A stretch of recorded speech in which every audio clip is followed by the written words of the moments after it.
فرمایا کہ بزرگوں کی صحبت و زیارت تو بڑی چیز ہے، ان کا تو خیال بھی دل میں اگر آ جائے تو نفع سے خالی نہیں، کیونکہ ان کی یاد سے دل میں نور آتا ہے، اللہ تعالیٰ کے ساتھ تعلق پیدا ہوتا ہے۔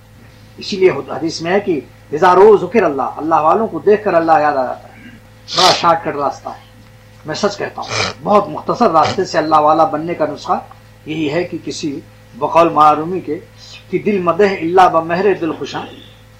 دل کسی کو مت دو مگر ان لوگوں کو دل دو جن کے دل اچھے ہیں، وہ تمہارے دل کی قدر کریں گے، آرام سے رکھنا جانتے ہیں، اور جن کے دل اچھے نہیں ہیں ان کو اگر دل دے دیا تو تمہارا دل بھی وہ اپنے گڑبڑ دل سے وہ گڑبڑ کر ڈالے گا، سمجھ گئے بھائی؟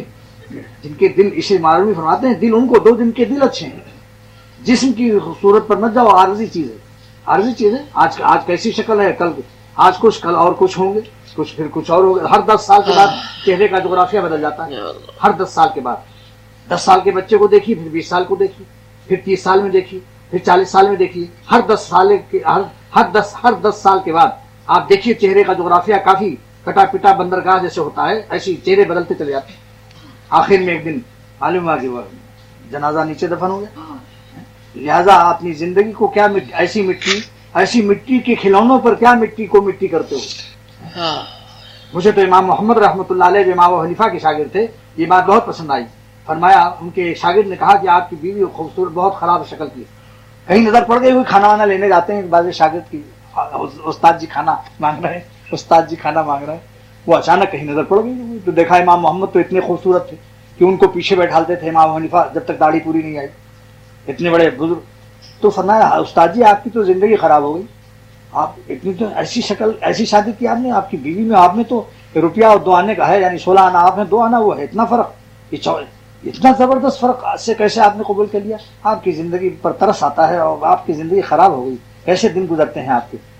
تو امام محمد رحمۃ اللہ علیہ ہنسے اور فرمائے، یہ جو 6 کتابیں لکھ رہا ہوں، جامع صغیر، جامع کبیر، سیر صغیر، سیر کبیر، مبسوط زیادات، 6 کتابوں کا مصنف ہوں اور تم کو فقہ پڑھا رہا ہوں۔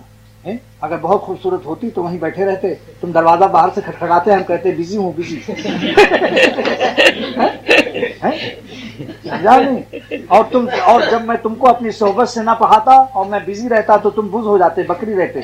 آج تم کو کہاں سے کہاں خدا نے پہنچایا میرے فیضان صحبت سے۔ تو اللہ پھر فرمایا، یہ جملہ سنو ان کو، فرمایا اللہ تعالیٰ جن کو اپنی محبت اور دین کے لیے، دین کی خدمت کے لیے قبول کرتا ہے، ان کو مٹی کے کھلونوں میں کھیلنے کے لیے ان کو مٹی کے کھلونے نہیں دیتا، ایسا کہ جس سے زیادہ رنگین مٹیاں ہوں اور اس میں ان کی مٹی انہیں پر مٹی ہو جائے۔ سید الانبیاء صلی اللہ تعالی وسلم سے بڑھ کر کون اللہ کو پیارا ہوگا؟ مگر اللہ تعالیٰ نے 25 سال کی جوانی اور 40 سال کی حضرت خدیجہ رضی اللہ تعالیٰ نے بیوہ سے شادی کرائی اللہ تعالیٰ نے۔ سوچو اس کو، اپنے محبوب کو کیا چیز دیتے ہیں آپ؟ اگر یہ چیزیں بڑی محبوب ہوتی تو ضرور حضور صلی اللہ علیہ وسلم کو پھر 40 سال، جب آپ کی عمر 50 سال کی ہو گئی، 50 سال تک آپ نے نباہا، 25 سال تک، جب 50 سال کے ہو گئے اس کے بعد حضرت سودا رضی اللہ تعالیٰ عنہ سے نکاح ہوا، وہ بھی بیوہ تھی، 4 سال ان کے ساتھ گزارا کیا ان کے انتقال کے بعد۔ جب 54 سال کے ہو گئے، سب عالم شباب اللہ کی محبت میں جنگ احد اور جنگ بدر میں صرف ہوا ہے، نبوت کی جوانی۔ لوگ کیا کہتے ہیں اس کو؟ آخر میں عائشہ صدیقہ رضی اللہ تعالیٰ عنہ سے جو نکاح ہوا، چند سال ان کے ساتھ گزارا ہوا، لیکن جبریل علیہ السلام کے ذریعے سے ہوا، وحی الہی سے ہوا۔ امام بخاری نے یہ حدیث نقل کی، دونوں حدیثیں بخاری شریف کی حدیث ہے، جبریل علیہ السلام نے خواب میں حضور صلی اللہ علیہ وسلم کو خواب میں بشارت دیا اللہ تعالیٰ نے، اور نبی کا خواب وہی ہوتا ہے، نبی کا خواب وہی ہوتا ہے، وہ ہم لوگوں کا خواب نہیں ہوتا ایسے معاملات۔ پھر جبریل علیہ السلام کے ذریعے سے آپ کو اللہ تعالیٰ نے بشارت دی کہ آپ کا نکاح عائشہ صدیقہ سے ہوگا۔ کیا راز تھا اس میں؟ راز یہ ہوا کہ جب حضور صلی اللہ تعالی وسلم کا دنیا سے تشریف لے گئے تو اس کے بعد 48 سال تک حدیث پڑھایا،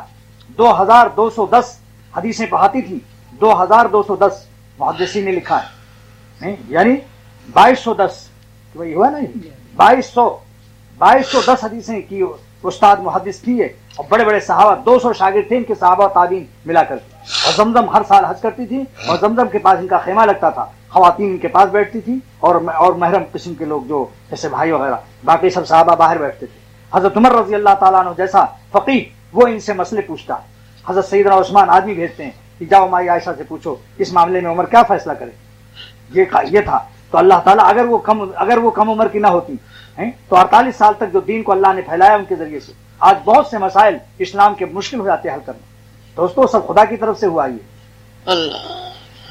مستشرقین کو خدا ہدایت دے.